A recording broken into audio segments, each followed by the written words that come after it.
Namo tassa bhagavato arahato samma sambuddhassa.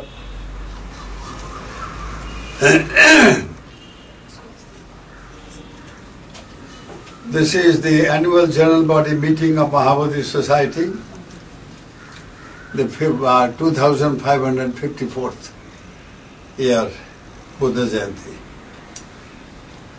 Now, all these 54 years we have been working.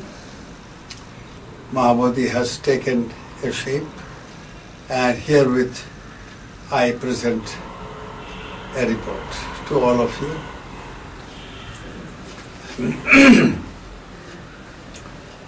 The Maha Bodhi Society was founded by the Venerable Anagarika Dhammapala of Sri Lanka in 1891. He hailed from an aristocratic Sinhalese Buddhist family. Once he visited India as a pilgrim to worship the holy places associated with the life of Lord Buddha. When he visited Buddha Gaya, there was nothing there except broken images and the temple built by Emperor Ashoka was dilapidated and broken. It was turned into a devalaya for various gods. The Mahant had occupied it illegally, and since the place was covered with jungle, nobody cared for it. He regularly and systematically exploited the foreign Buddhists from Sri Lanka, Burma, Thailand, and the Himalayan regions, where lots of Indian Buddhist followers lived. Since Venerable Dhammapala objected to the desecration of Lord Buddha's images, he was very badly ill-treated by the gundas of the Mahant. So he went to the Bodhi tree, the holy Bodhi tree, which was in a very pitiable state indeed, uncared for and almost drying up. At the foot of the Bodhi tree, he took a vow of protecting the holy Buddhist place by starting the Maha Bodhi Society to fight for the cause of restoration of the holy places, and dedicated his whole life to this one single goal. He wanted to revive Buddhism through restoration of Buddhist holy sites to Buddhists. He started a movement where very eminent leaders of Bengal like Sir Asutosh Mukherjee, Sir Monmatha Banerjee, Sri Shama Prasad Mukherjee, etc. Participated and actively helped the Anagarika. He went to various foreign countries, including the US. He attended the Parliament of World Religions in Chicago in 1893. Returning to India, he was able to get enough fund to start the Calcutta Maha Bodhi Society with a good piece of land and later on a building. He brought young men from Ceylon, from Sri Lanka, and made them monks and trained them to run pilgrim centers in various holy places. These young monks, fired with the zeal of Venerable Anagarika Dhammapala, worked hard, no question about that. But they had no idea of propagation of Buddhism in the Indian context, so that Buddhism could grow in India in a real way and bringing about a revival of Buddhism in India, the land of its origin. I visited the Maha Bodhi Society, Calcutta in 1946 and took the Panchashila, being much impressed by the teachings of Lord Buddha.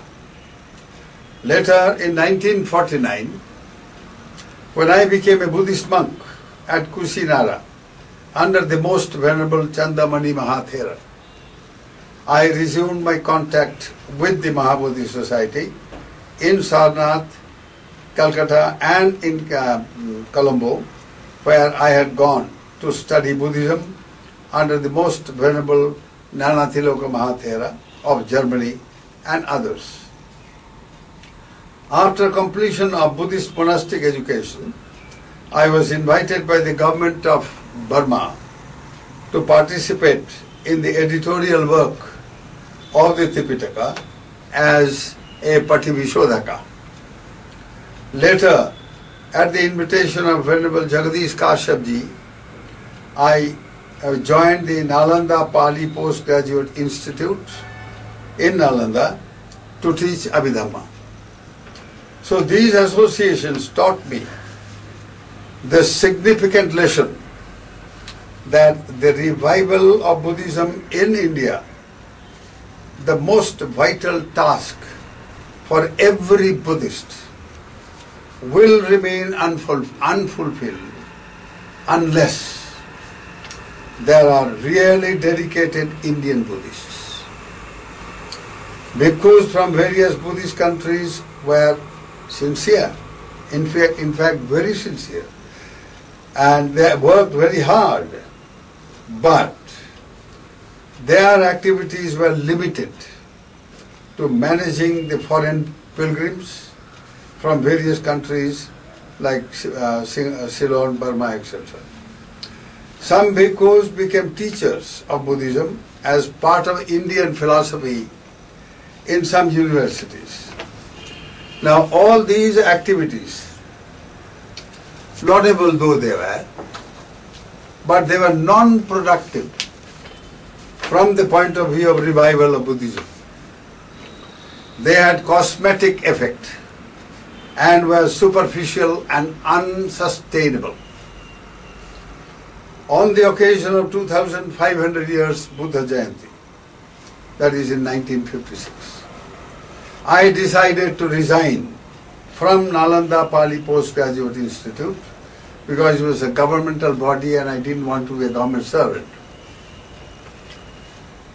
And so I went to Buddha Gaya to meditate and offered 1 lakh Deepa Puja for 1 full month.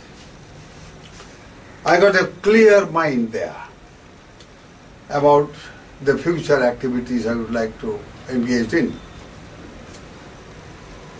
That is how, when Mrs. Bianca Munasingha, the niece of Venerable Anagarika Dhammapala, and the wife of the General Secretary of the Maha Bodhi Society of Sri Lanka, and the head of Maha Bodhi Ladies Committee in Colombo, when she approached me saying that she got some land given by Maharaja of Mysore, which was lying idle, some people had encroached on the land and nothing is happening, etc. I said, all right, Amma, I will accept. I will accept the offer with the condition.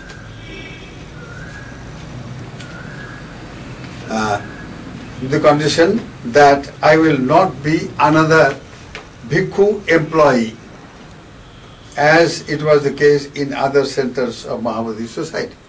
They are all paid monks. I didn't like to be a paid servant. Ours will be an independent Maha Bodhi Society. And as the president of the society, I will conduct activities in a practical way through seva and sadhana programs. She was more than happy, and that is how I came to Bangalore on 5th June 1956.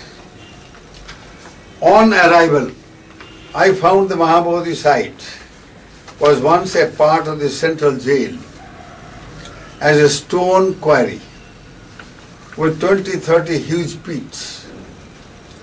Jail inmates were made to break the stones as punishment. I was faced with the gigantic task of filling up the whole area with garbage, which was done partly before, and start the building work, which was also partly in progress. We began by putting a compound wall, removing the encroachers who had turned the land into a public latrine here, and started planting ragi plants to make the land fertile. So the first few years, couple of years actually, it was development of the site and building work. That is all that we did in the first couple of years. Now this year is the 54th year since the inception of the Maha Bodhi Society, Bangalore. And it will be appropriate to present a bird's eye view account of all the developmental activities up to date. For the sake of brevity, the 54 years have been divided into 6 navakas, meaning periods of 9 years.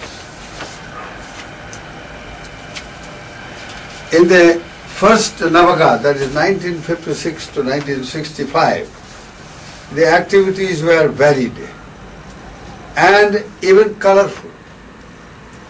In the first week of arrival, somebody came and gave me a copy of the Deccan Herald. The gentleman was one Mr. Basu, whom I had known before. The paper had painted me rather black, saying, "Here is a Buddhist missionary, an ex-Hindu sannyasi, with the sole object of converting people into Buddhism, etc." 6 or 7 intellectuals from local colleges came and said they read the news and wanted to have a debate. I accepted the challenge and we debated on Buddhism and different schools of Indian thought near the present Bodhi tree. At the end, when they had nothing, no more question and I had answered, and they were satisfied with what they wanted to know, they were actually very impressed with the teachings of the Buddha. This is most scientific and objective and very wonderful. There was nothing wrong in it. So anyway, you see, these gentlemen, they said, well, you see, we are now convinced, Venerable Sir, that what we read was really false. And they were sorry for troubling me. I said, that's okay, but let us have some concrete work, not merely talk. So with these few intellectuals as the nucleus, I started the Sunday discourse program with half an hour meditation and Dhamma teachings. Later on, through them, a lot of others joined, and the program has continued since then, up to date. One day, visiting Victoria Hospital, I saw a large number of cancer patients waiting for the doctors. They were really in pain. So I decided to start a Seva program and called it Hospital Dana Service. Nearby there was the wholesale fruit market. A man had kurg oranges, plenty of them, and bananas in heaps. Just on the road, lying on the road is in heaps. When I asked him the price, he questioned, why as a monk? He said, you are a sadhu, why do you want all so much? Why as a monk I needed so much, he said. I told him that I want to give a hospital dana service, start a hospital dana service, and give these fruits, you see, to the hospital patients who are suffering. Just seva. That shopkeeper said, okay, very good, and gave the kurg oranges and bananas and did not take any money. I said, no, I have got money, I will give you. He said, no, Swamiji, this is good punya Marti Niyata. He spoke in Kannada, which I did not at that time. So I took. He also arranged for a coolie who too did not take money. When I went to Victoria Hospital, the chief doctor, I don't want to tell his name, very good person indeed. The chief doctor asked, why did I bring so many fruits? I told him the purpose and he arranged for the distribution to several wards over there. The fruits were distributed and we wished the patients speedy recovery with the blessings of Lord Buddha. The doctor was very happy. He was going about with me. He saw and he said, Swamiji, I will promise some more money for the next service if you take it up. I said, sure, I will take it up. And that is how our hospital Seva program started. Very auspicious starting indeed. Now, the devotees who came on Sunday lectures, all they heard from me my experience about this service. Then, so they say, we want to donate.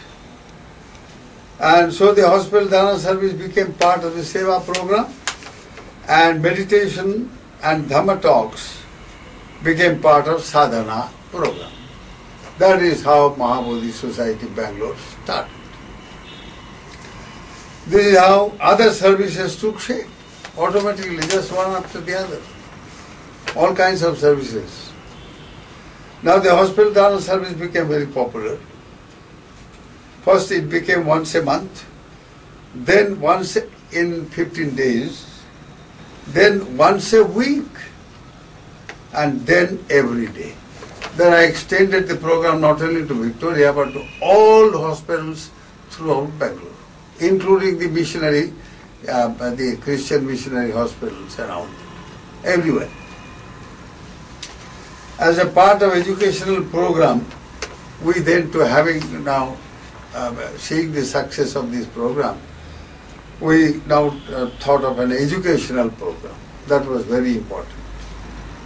So we organized some medico-social service courses in which many ladies took part, and later ran a hospital library service program. In all the hospitals, library service. We collected books to be kept in hospitals for patients and attendants to read. One day, a gentleman came and said that he had some tempos in his industry. He was an industrialist, a very good man indeed. He is no more. And he wanted to offer 2 tempos. Because you see, 2 tempos,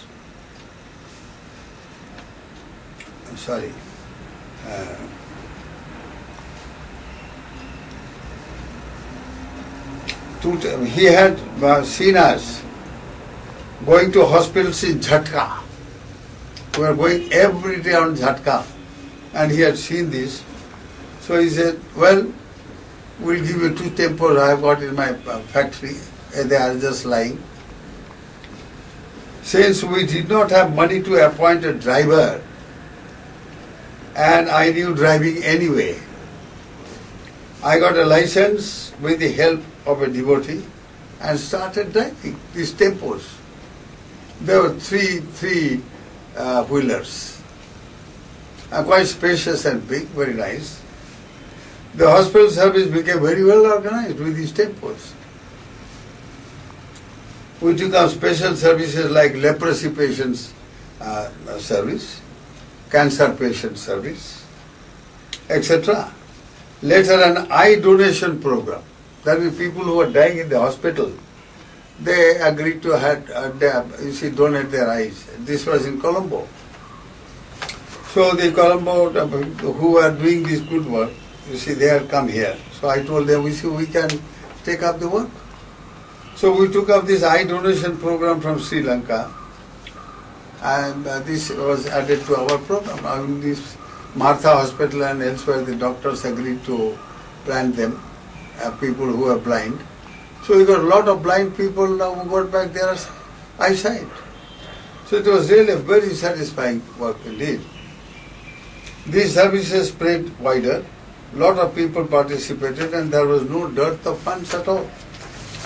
Meanwhile, when the ground floor work of the main building was completed, we took up the first floor, this upstairs. And so the construction project too progressed and a lot of people joined for monastic training program. A lot of people, we had those days, a lot of these hippies were going about. They were from Europe and America and all that. And all of them would just barge in and say, well, Swami, I want to become a Swami, they will say. I say, no Swami business here. Here are Bhantes. They are different. They don't eat anytime they want to eat and all that. I frightened them. They said, no, we will become. So that is how the monastic training program went on. A lot of people, local as well as outsiders. So another very interesting instance may be mentioned in this connection. Mr. Nijalingappa was the chief minister at that time. And while as a CM, he became quite close to our activities and he became a good devotee actually. It happened like this, he was in hospital as a patient. He had seen our hospital Dhamma service and we had met him in the hospital several times. And he saw me driving these tempos too.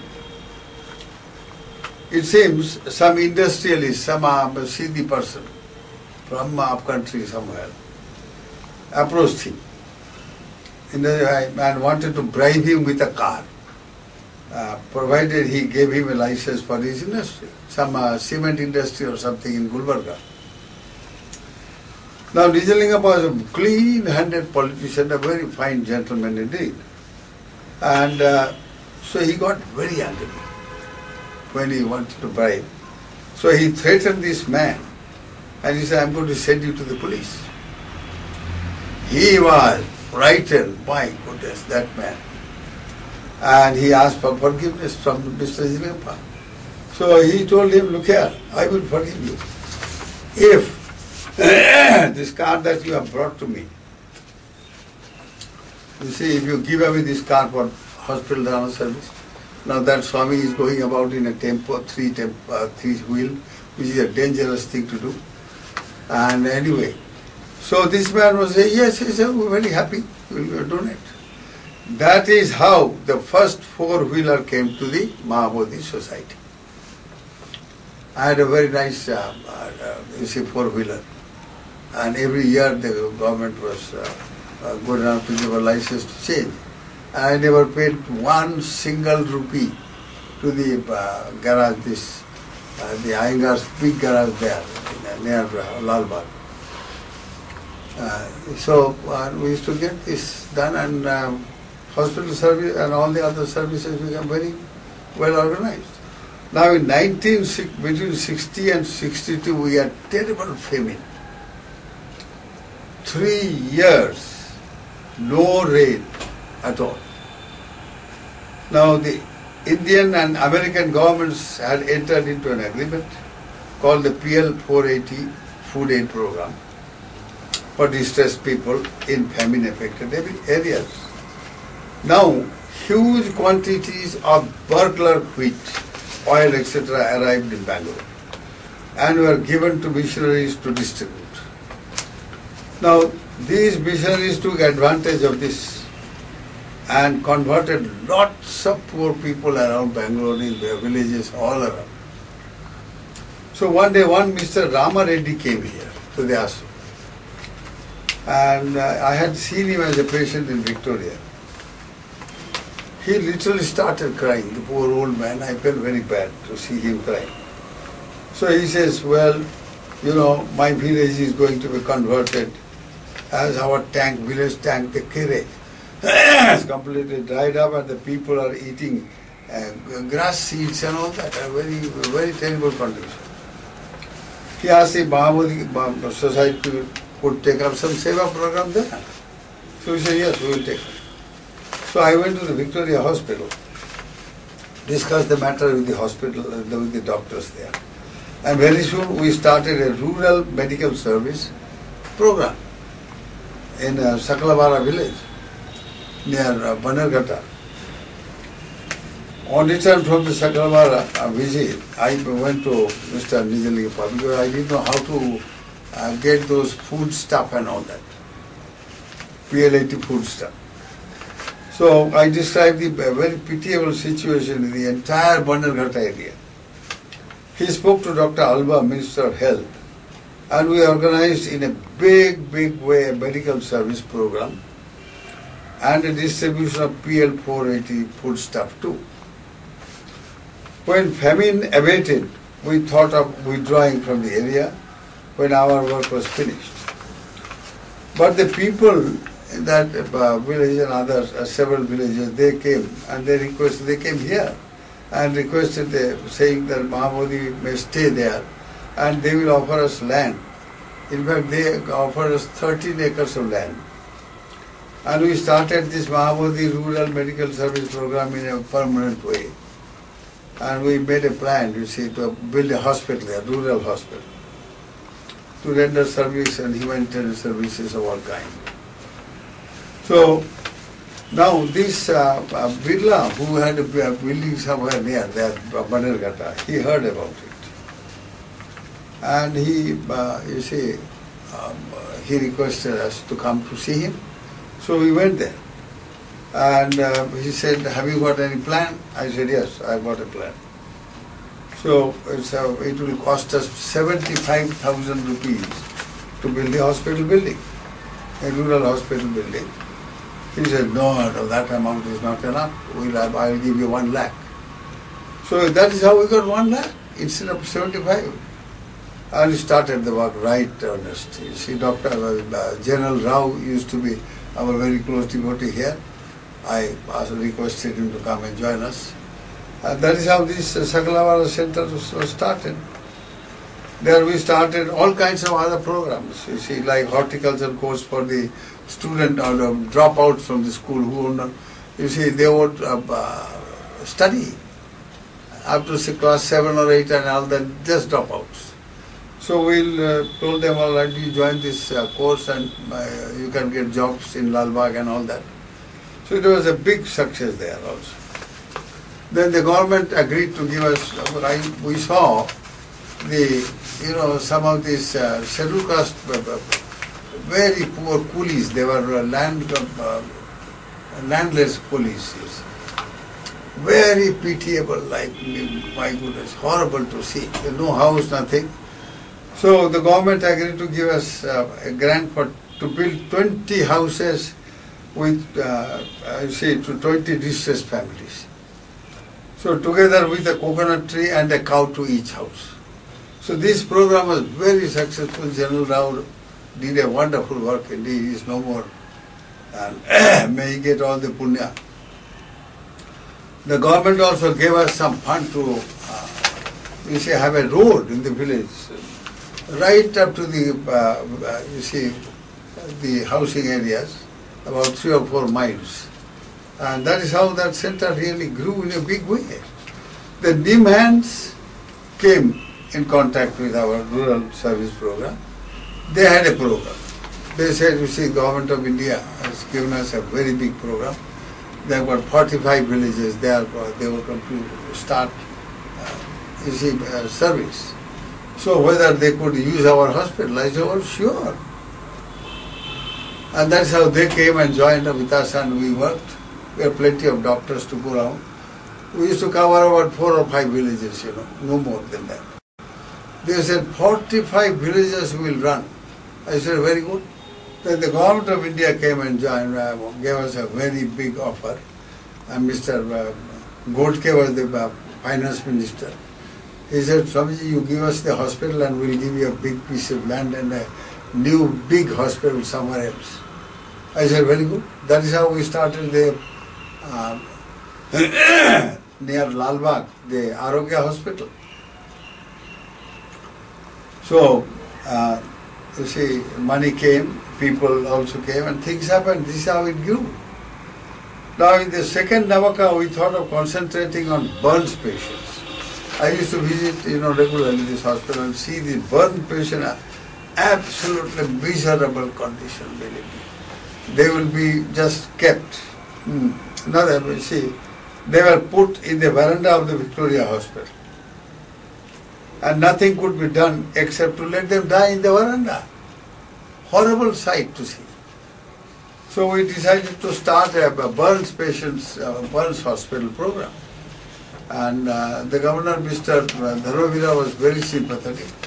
And we collected funds from the various industries. They said, yes, we will pay for each bed, as for whatever you want.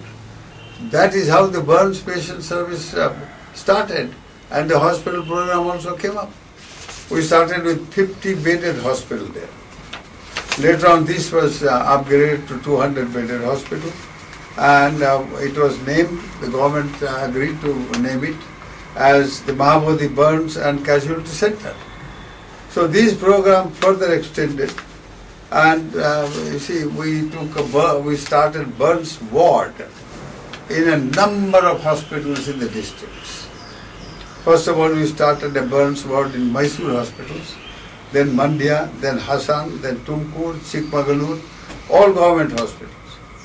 So it became a very highly satisfying Seva program. So that's how now Maha Bodhi also trained many medico-social workers to work in these hospitals. Because the burns work was a frightening work. People didn't like to go to it, and it was really frightening. These ammas, they got frightened. So we started a medical social service course program. The doctors, they were ready to give lectures and talk and train these people. So that also became a very big service. After several years of medical social work, then we thought of starting our own hospital. Now the government agreed, they said we will give you 10 lakhs for starting the hospital, because we gave our Sakalavara hospital to the Nimans people, and so that is how the new hospital program started, but it has to be a very different program from the government hospital, we thought. From our experience, we thought it should be run on holistic lines. That is, with multidisciplinary approach. And we had already, we have the Ashokan model of Buddhist, Ashoka ran Buddhist hospitals. And his model was total health with multidisciplinary approach. So we adopted that and we started Arogya Hospital. And just behind we approached the corporation, they gave us land and 99 years lease. And that is how the hospital came up in a big way. So the Arogya Foundation also was started to run the hospital. And so another organization to run the hospital of our own and various programs. We started what is called Artificial Manufacturing Center. And for 15 years we gave free, legs and hands and all kinds of prostheses. And the program was very wonderful. So the Navaka second and third, the whole period went in organizing and distributing and doing this kind of work. I went to London also to see how these prostheses were manufactured and given to poor people there. So now a new opportunity arrived after this third Navakas. Now the opportunity arrived to expand our educational Seva program. We did our various Seva program and also educational program. So now this time we want to concentrate on educational Seva. So Maha Bodhi Residential School and Hostel program was started with Ladakhi students. You see, Now Ladakh, the head Lama of Ladakh came to me, Kushok Bokula, very nice gentleman, Lamaji. I knew him before, very fine person. He said, look here, these people are, many young people are taken to, Srinagar in the name of educating them in various, Yatim Khana they said. And they were kept in various Muslim orphanages and so on. And converted nicely, and this is how this was going on. So I said, okay, we'll train up boy, you give me boys. So I had a very good disciple, Dhammananda by name, from Ladakh, very wonderful person indeed. He is no more. When I went to America, he just suddenly died. We lost a very wonderful monk. So we started this program. They were given free of charge all facilities, some 40-50 boys, such as food and hostel accommodation, educational scholarships to be able to study in various colleges and schools here in Bangalore. Ladakh was really facing, and it still faces a big problem there. Because it's part of our Kashmir, and the Kashmir problem is, everybody knows that, we need not elaborate. It's the only area where the Buddhists are living in Kashmir. And a very miserable condition. Today they are there. Now, Sangha Senaji has started something very wonderful there. But I will tell that later on. So the education program became another very important service for us with the Ladakhi boys. The experience we gained through this service enabled us to start a school in Mysore now. We'll describe that. In the end of second and third Navaka, we took up the educational activities really in a very big way. Mr. Srirang Raj, who was the DPO or the DPI here, Director of Public Instruction, he was our secretary. He was a very good devotee indeed. He is no more. It is a great loss for us. He retired from the government service, and so he was able to do a lot of work. With his assistant, we acquired a plot of land in Saraswatipuram near the university, close to the Mysore University.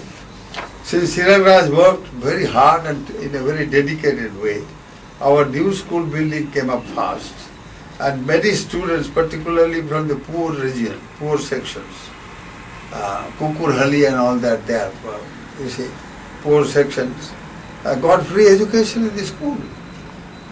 Now that school has become a model, Maha Bodhi model school. And you see, it has developed into a major program for us. Now Venerable Ananda, you see, he went to Europe, and during his Dhamma talks, he mentioned about our educational program, how it was benefiting the poor people and so on. So we got a lot of help, you see, for students both in Bangalore and Mysore, you see, through Ananda's efforts. Mysore Center also became an active social welfare center there. Social activities were conducted like regular hospital dana service and a Pinjra pole animal feeding program and so on, along with regular Sunday lectures and other social welfare program. Maha Bodhi also ran a horticultural course there for the dropouts, school dropouts in Mysore in a big way, with the help of horticultural department. So where you see these uneducated youth, school dropouts, etc., were given training. So we extended this program to Sakalavara also later on. So at the beginning of the third Navaka of 1974 and 83, we faced really a very big problem. That's health-wise, it's a setback. Doctors diagnosed heart problem for me. So all strenuous activities, I used to drive from here to Mysore every day to build that school and all that. So the strenuous activities had to be curtailed. While activities were going on smoothly later on, we organized our publication because sitting down I could do the writing work. So that's how the publication division was reorganized, and we started producing a lot of books very frequently. That too, we had our own press and all that. Gowda did a first-class job. He still does our work.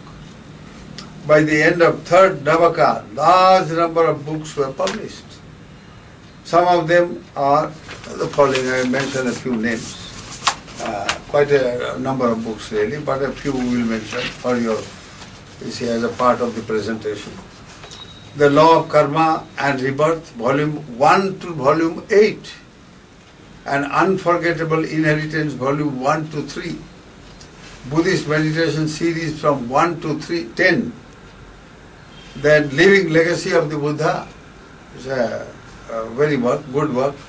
Then Mind Overcoming its Canker, Pali Language and Literature, History of Pali Language and Literature, Concise Pali Course, Part 1 and 2, Devotion in Buddhism, Hallowed Triumphs, Satipatthana Systems of Meditation, Wayfaring, Value Orientation in Education and in Social Service, The Law of Life, Compassion, Human Potentials and Their Fulfillment. Then we started a monthly magazine called Dhamma magazine. On top of what we already had, a social Swayam Sahaya magazine. During the fourth Navaka, I will now cut it down.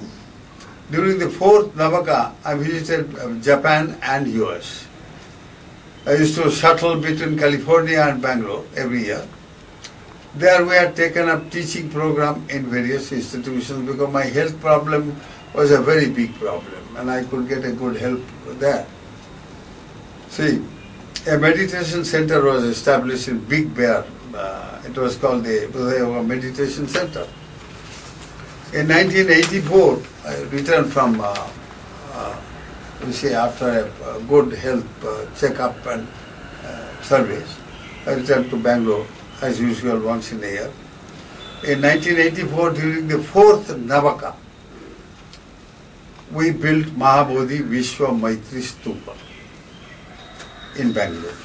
It is the first stupa built in India after 1,000 years, during which, for unfortunate reasons, Buddhism declined. It had declined. Too many sects of Buddhism came up, like Mahayana, Tantrayana, Vajrayana, all kinds of yanas came up, and the Buddhist community was broken up and weakened. It was broken into caste, all kinds of castes. The original teachings were completely lost. In North India it was lost first, then in South India too it was lost. And these teachings were preserved in Sri Lanka, Burma and Thailand. And we lost here in the mainland.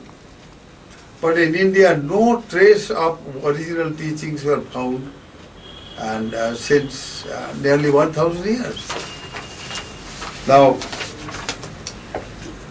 in the year 1984, we took up, therefore, the Tipitaka Granthamala project here to translate and print the original teachings that are preserved in Pali Tipitaka, which, in original teachings were preserved in the pristine purity in Tipitaka. We produced 13 volumes. Now these books are out of print and we are re-editing them to publish afresh. And the government has agreed to give us money. It was very kind of them.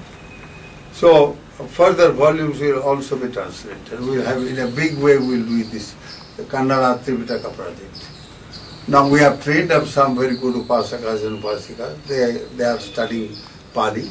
Every week we have Pali training. Ananda, whenever Ananda is running that course, I used to do that, but now, I've taken up, I feel rather weak. and I'm just keeping to meditation. So he does it very well anyway. So in 1986, Maha Bodhi Society took up one more step in educational program. This was to establish a branch of Maha Bodhi Society in Ladakh. Now here we come under my pupil Venerable Sanghasena. He has done a marvelous work, believe me. During my absence in the US, Venerable Sanghasena ran the society here in Bangalore and also in Mysore. He worked very hard. You see, he was very dedicated. So he said one day to me that, you see, he said that bringing boys and girls, we are having a girls' hostel here also here in Bangalore, from Ladakh, not only boys. Bringing them, he said, all the way, boys and girls from far away Ladakh will not be fruitful unless we have a center in Leh with residential school and hostel facilities and a meditation center to promote the cause of the original teachings, about which the people of Ladakh knew nothing.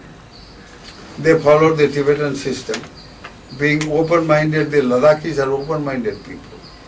You see, Ladakhis participated in the meditation retreats conducted by Venerable Sanghasena.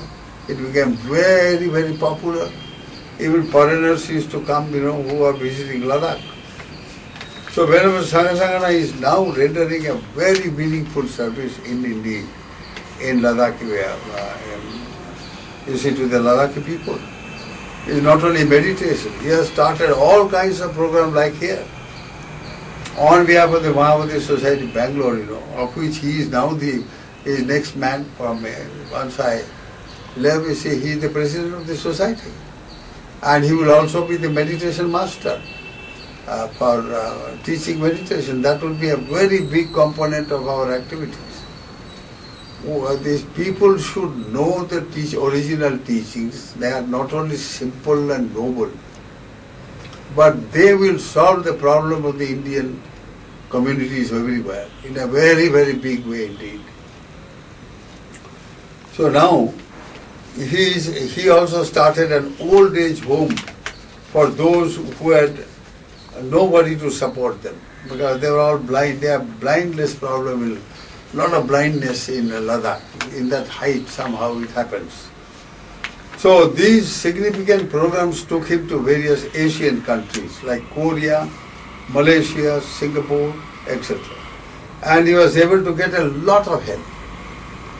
A Korean nun, you see, donated an entire hospital called the Maha Bodhi Karuna Charitable Hospital. Now then this Taiwanese organization, very famous organization, Ho Kwan San, they also came in a big way and helped him in a significant way. Later on some Burmese Mahatheras have come there. Recently they have a very wonderful thing they have brought, you see. They came and to help him. So he is now running a very productive center there in Leh. Now we really earnestly pray and hope that he will fulfill our most sacred task of propagating the original teachings of the Buddha, unmixed up with all kinds of other stuff. You see? It is known as the Theravada Buddhism now in Ladakh. You see, it will be in the best interest of preserving the Buddhist culture of Ladakh, which is very old, indeed, older than in Tibet. And while staying in California, an invitation was received from the Ho Kwan San University of Taiwan to teach their faculty members on original teachings of the Buddha. Venerable Sanghasena had arranged actually this Buddha, of which these people had no idea about this. So their type of Mahayana was mixed up with Chinese philosophical practices and beliefs, and with what they had received from India during the declining years. So it was a significant experience for us. So during 4th Navaka in 1991 and 92.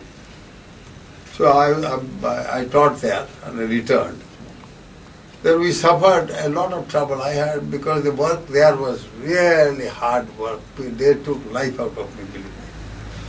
So we suffered a heart problem, a very big problem.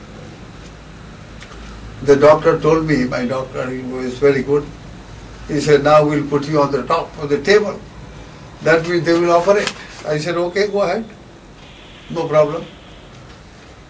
And I underwent an open heart surgery there. I got the very best treatment. The California University paid all that. A huge amount it was, $100,000. So they paid, I was a citizen there, therefore I was eligible to receive. So now, after that I returned, you see, and during the 5th Navaka, lot of very important activities were undertaken. After the heart problem, we decided to build a temple of Lord Buddha here. I was very grateful indeed, Bhagavan Buddha's grace. And so, we decided to build a temple of Lord Buddha in the style of Buddha Gaya, as Maha Bodhi Loka Shanti Buddha Vihara, World Peace Buddha Vihara. Because Maha Bodhi Society was born in Buddha Gaya and was started by Venerable Dharmapalaji. So I thought the memory of Buddha Gaya must be particular. We must start here in Bangalore. So we started this project in a big way. And this project was started in 94. And the work went on very fast indeed. People came with money. I had no trouble to collect money. And the government also gave us a good amount of money. The Maha Bodhi Society was able to build a monumental Buddha temple, where you are all seated now, my dears. This is a monumental Buddha temple. It's, you see, one of its kind in whole of India. Maha Bodhi wanted to perpetuate the glory of the Buddha Gaya temple built by Emperor Ashoka, which was broken many times by foreign Islamic invaders and other local religious fanatics. Many times that temple had been broken. But it came up every time. Now our World Peace Buddha temple has become the hub of Maha Bodhi multiple activities. All of you know that. Every day from morning 5 a.m. program starts. These little monks here, they get up very early before 5 o'clock. They have their puja, their meditation and the Bodhi puja early in the morning. It's such a wonderful atmosphere to hear all this chanting of Paritrana Sutra. Believe me, it's so uplifting, so wonderful. Till late in the night these programs go on. All these monks are receiving very fine instruction. We have appointed Venerable, Vinayarakhita. He is a engineering graduate. He gave up all that government service and became a monk. He became a meditation teacher with the help of Mr. Goenka. Goenka has done wonderful work indeed. And now Vinay Pala as a senior monk has joined us. He will be the principal of this institute, Monastic Training Institute. And the institute is producing wonderful monks indeed. They will, I have no doubt that in the future we will have very good, wonderful missionary monks who will give their whole life to propagate the original teachings, which our people don't know. What they know is all mixed up with all kinds of yanas, and the least said is better. Now,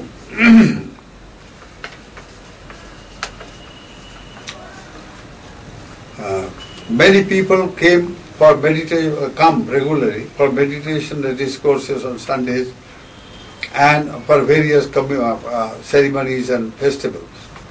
Maha Bodhi had also started in 1995 a community center below the temple, which serves as the place for community programs like seminars and meetings and classes and papaja courses, all kinds of things.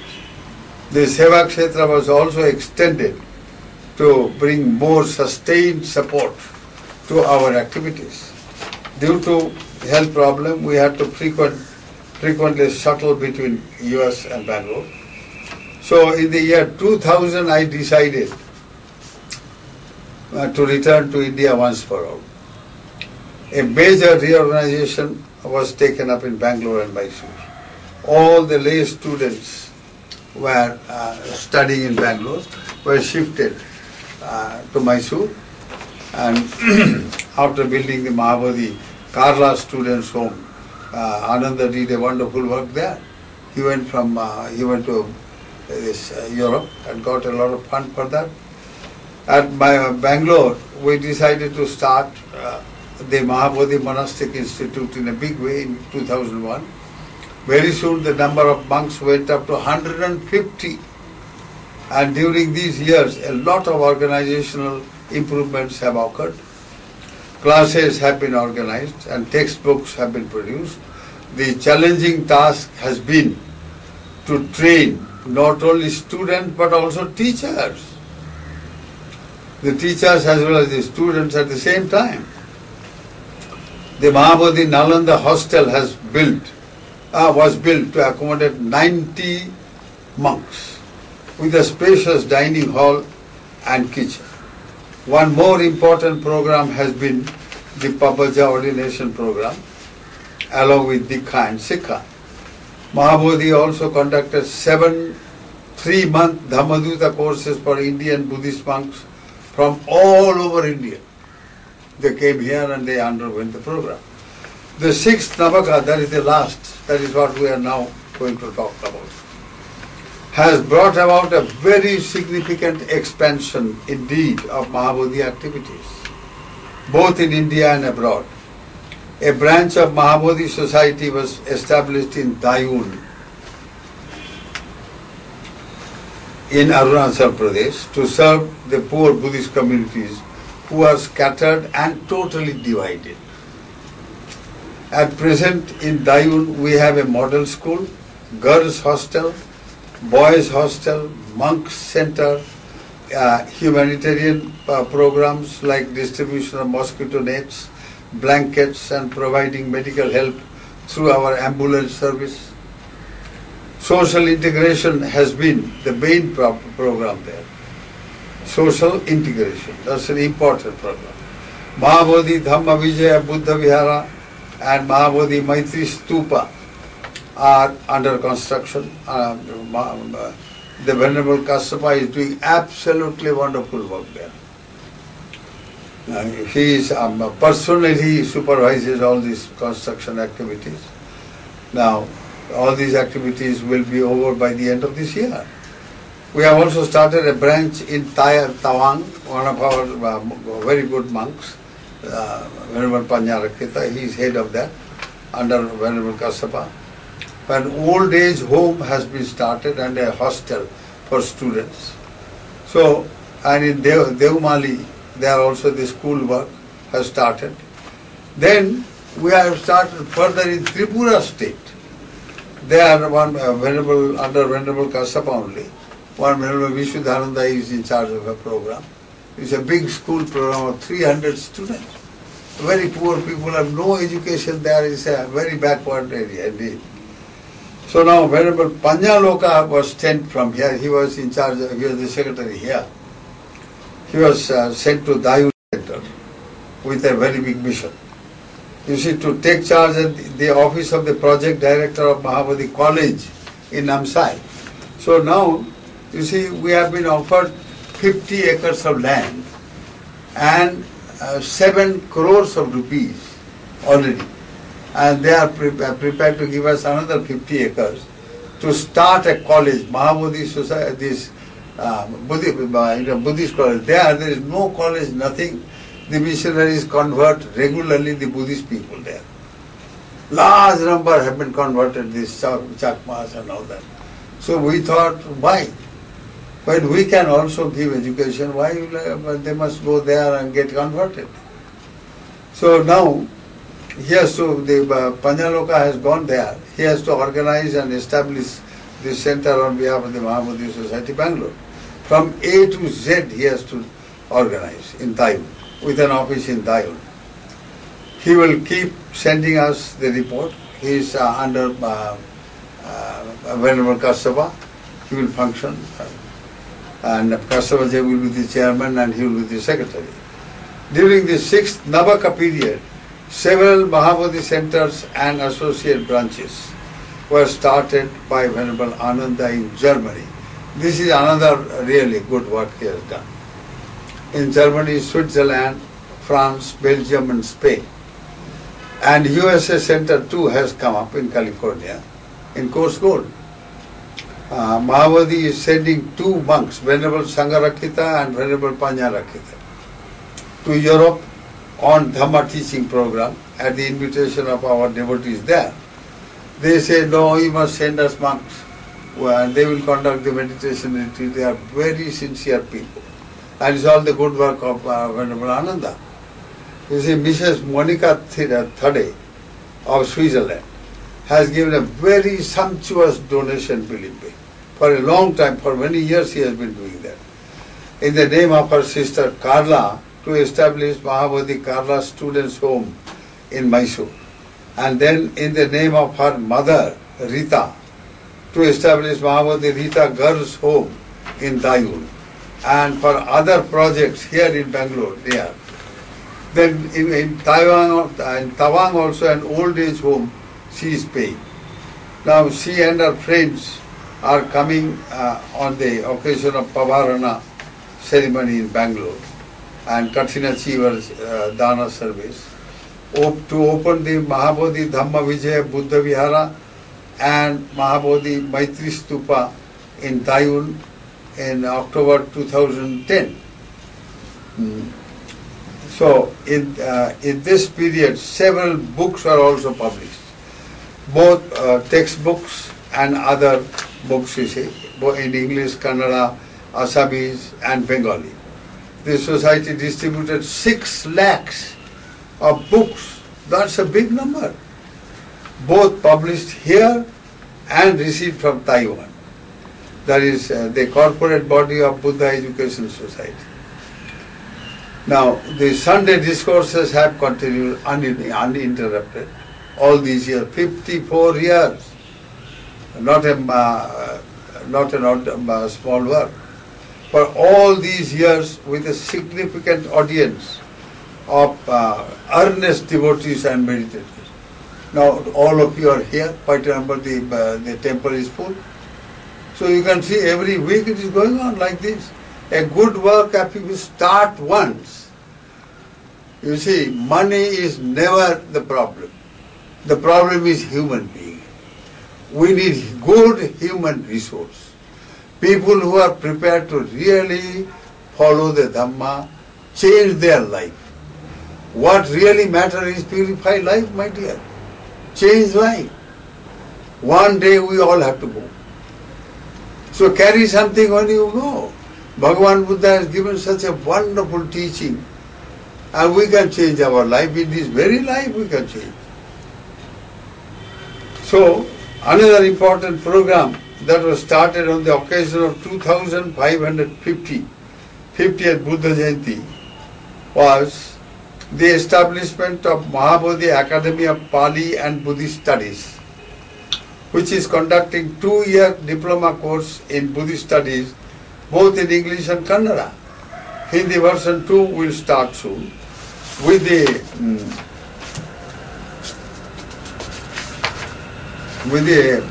assistance of the central government. The construction is going on for the academy programs. This will be upgraded as Lord Buddha University of Pali and Theravada Buddhism, one of its kind in whole of India. Foundation has been laid for Maha Bodhi Dhammaduta Center for moral and spiritual education, one of its kind in whole of state. In Alur, the 3.75 acres of land was donated by Upasaka Chaitanya Bodh, another very wonderful person indeed. He used to be known as Raghunath. He is an excellent Upasaka, very few very rare people. Now this Chaitanya Mode, now this land that he has submitted will be developed as training center for Dhammaduta and Dhammachari among you, and for monks and lay people to practice meditation. It will be a wonderful meditation center with, Venerable Sanghasena will be trained here as a meditation master, and he is already a good meditation teacher. And he will conduct meditation courses. People from all over Europe and Asia will come. He has got a lot of disciples there. The latest addition is the beautiful Maha Bodhi Dhamma Vishaya Mahavihara. Mahadwara, I am sorry. The latest addition is the beautiful Maha Bodhi Dhamma Vijaya Mahadwara, together with the rebuilding of the entire front compound wall. A historic contribution indeed of Upasaka Rajanna Bodhi. Here is another great man, I must tell you. He is a very wonderful person, a very educated person. He is an MSc, very humble, and he meditates every day for long. And here his wife too from Ceylon. They are very good people and very large-hearted people. It is his contribution, this Mahadera, Dwara. The very front of Maha Bodhi has changed because of him. And he has also taken up the work in our Alur Center. He will develop that. So this, we have now a good team of monks. Before we conclude, I will have to introduce to you these monks.